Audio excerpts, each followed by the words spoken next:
2018 മഹാപ്രളയം കരിമണൽ ലോബിയെ സഹായിക്കാൻ സർക്കാർ ബോധപൂർവം സൃഷ്ടിച്ചത് ആണെന്ന് മാത്യു കുഴൽനാടൻ.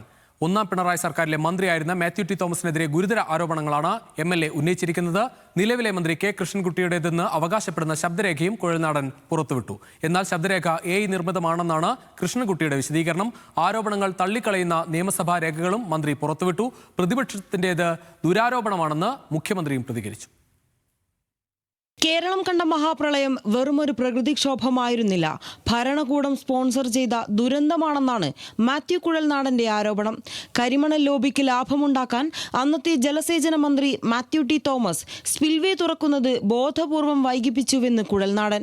ആളിയാറിൽ തമിഴ്നാട്ടിലുള്ള കോൺട്രാക്ടർക്ക് വേണ്ടി തമിഴ്നാട്ടിലേക്ക് തിരിച്ചുവിടേണ്ടിയിരുന്ന വെള്ളം കേരളത്തിലെ ജനങ്ങളുടെ ഒരു സുരക്ഷയോ താല്പര്യമോ നോക്കാതെ കോടികളുടെ താല്പര്യത്തിന്റെ പേരിൽ പിടിച്ചുവെച്ച് ഒടുവിൽ ആളിയാറിൽ നിന്നും വെള്ളം ബൾക്കായി റിലീസ് ചെയ്തപ്പോഴാണ് ചാലക്കുടി തകർന്ന് തരിപ്പണമാക്കിയത്.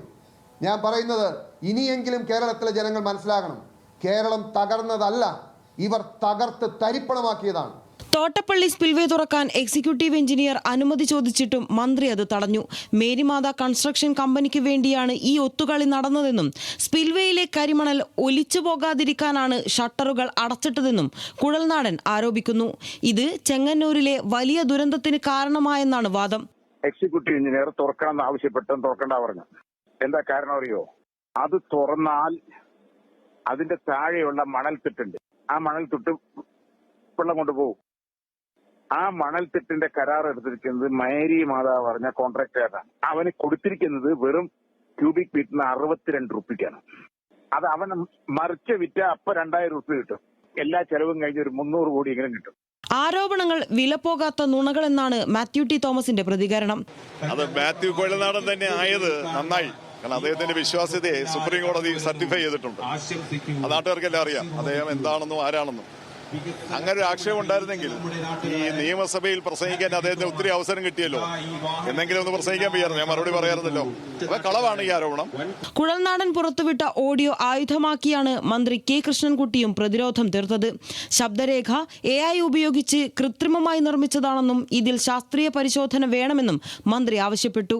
ആരോപണം തെറ്റാണെന്ന് തെളിയിക്കാൻ നിയമസഭാ രേഖകളും മന്ത്രി പുറത്തുവിട്ടു. ഇത് അസംബ്ലിയിലൊക്കെ ചർച്ച ചെയ്ത് നടന്നതാണ്. അന്ന് മാത്യു കുഴൽനാടൻ ഉണ്ടെങ്കിൽ അത് പറയാമായിരുന്നല്ലോ. അപ്പോൾ ഇത് തന്നെ ഒരു സംശയത്തിൻ്റെ നിഴലിലാണ്. ഓഡിയോ ഇപ്പോൾ AI ഉള്ളതുകൊണ്ട് എങ്ങനെ വേണമെങ്കിലും അത് ഞാൻ നിയമപരമായ നടപടി സ്വീകരിക്കും. ആരോപണങ്ങൾ രാഷ്ട്രീയ പ്രേരിതമാണെന്നായിരുന്നു മുഖ്യമന്ത്രിയുടെ പ്രതികരണം. ശബ്ദരേഖയുടെ കാര്യം അറിയില്ല, ഇതുമായി ബന്ധപ്പെട്ട് കൃത്യമായൊരു ദുരാരോപണം മാത്രമായിരുന്നു. ഒരു തരത്തിലുള്ള പ്രശ്നങ്ങളും ഈ പറയുന്ന തരത്തിലുണ്ടായിരുന്നു. മാത്യു കുഴൽനാടന്റെ ആരോപണം കേട്ട് ഞെട്ടിത്തെറിച്ചു പോയെന്ന് KC വേണുഗോപാൽ. കേരളത്തിലെ ജനങ്ങളെ ഒരു നിർബന്ധിത പ്രളയത്തിലേക്ക് വലിച്ചിഴക്കാനുള്ള തീരുമാനമെടുത്തവർ സമാധാനം പറയേണ്ടി വരും അതിന് കേരളത്തിലെ ജനങ്ങളുടെ മുമ്പിൽ.